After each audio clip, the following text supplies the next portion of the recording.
Hello everyone, আমি ঋতিকা। তোমরা দেখছো ঋতিকা লাইফস্টাইল। আশা করছি তোমরা খুব ভালো আছো, আমিও খুব ভালো আছি। আর এখানে দেখো পাশেল খোলা থেকে ভিডিওটা স্টার্ট করলাম।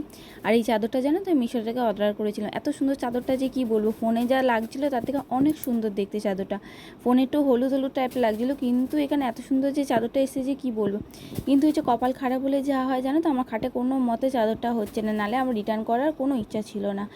বারবার চেষ্টা করলাম কিন্তু তাও আমার খাটে হচ্ছে না, ওই জন্য রিটার্ন করে দিলাম। দেখো কত সুন্দর লাগছে, আর খাটে পাতলে তো আরও সুন্দর দেখতে লাগছিল। ওই যে কথায় যেটা ভালো লাগে সেটা ভাগ্যে হয় না, ওই হয়েছে। আর এখানে বসে পড়েছি, মানে রান্না করতে করতে বসে পড়েছি জানো তো।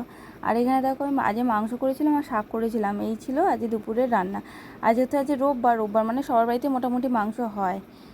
কিন্তু জানো তো আমাদের গরমে একদম কেউ মাংস খেতে চাইছে না, আমার জন্যই মাংসটা আরও আনা হয়েছে।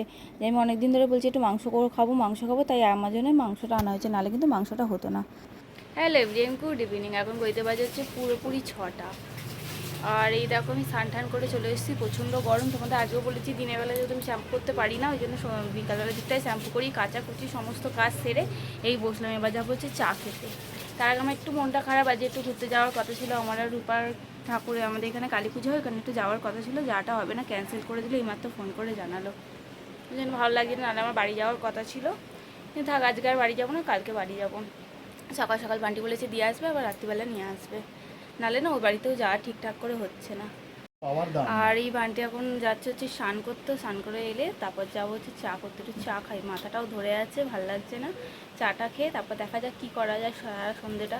আর ও কাজে বেরিয়ে যাবে, নাহলে ওকে বলতাম একটু ঘুরতে নিয়ে চলো, ও কাজে বেরিয়ে যাবে। ও তো হয়ই না, সময় তো একদমই ওর হয় না। সেই সকালে বেরোয়, রাত্রে ঢোকে, একটুও সময় হয় না। যাই হোক, আর বক করবো না, যাই হচ্ছে চা করতে, আগে স্নানটা করে আসুক, তখন গিয়ে চাটা বসাবো। তোমাদের সাথে পরে কথা বলছি। আর জানো তো বান্টি কিন্তু আমার হাতে চাটা খেতেই বেশি ভালোবাসে, যে গাঢ় গাঢ় একটু দুধে, ওই আমার হাতে। কিন্তু আবার জানো তো মাঝে মাঝে যখন আমাদের কথা কাটাকাটি হয়, তখন বলে কি যে সারাদিন তুমি কি করো সংসারে, মানে দেখে না যে সারাদিন সংসারে এত কাজ। এটা মনে হয় মোটামুটি প্রত্যেকটা ছেলেই তার বউকে বলে যে সারাদিন কি করো। আমাকে তো মাঝে মাঝে বলে সারাদিন তো ফোনের মধ্যে মুখ গুজে বসে থাকো।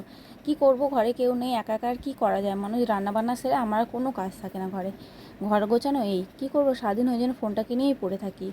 আমি ওকে মাঝে মাঝে কী বলি বলে তো, তুমি কিন্তু আমার সুখ দুঃখের সঙ্গী না, আমার ফোনটাই কিন্তু সারাদিন, তুমি কিন্তু বাড়িতে থাকো না, সারাক্ষণ কিন্তু আমার এই ফোনটা নিয়েই কাটাতে হয়। ফোনে যদি রিচার্জ শেষ হয়ে যায় মনে আমি অন্ধ হয়ে যায় ফোনটা, যে আমি কি করব সারাদিন এটাই ভেবে পাই না। কিন্তু রিচার্জ শেষ হলে সঙ্গে সঙ্গেই করে দেয়, মানে ওকে আমি জ্বালাতেই থাকি যে রিচার্জ করে দাও, রিচার্জ করে দাও, যতক্ষণ না রিচার্জটা করে দেয়।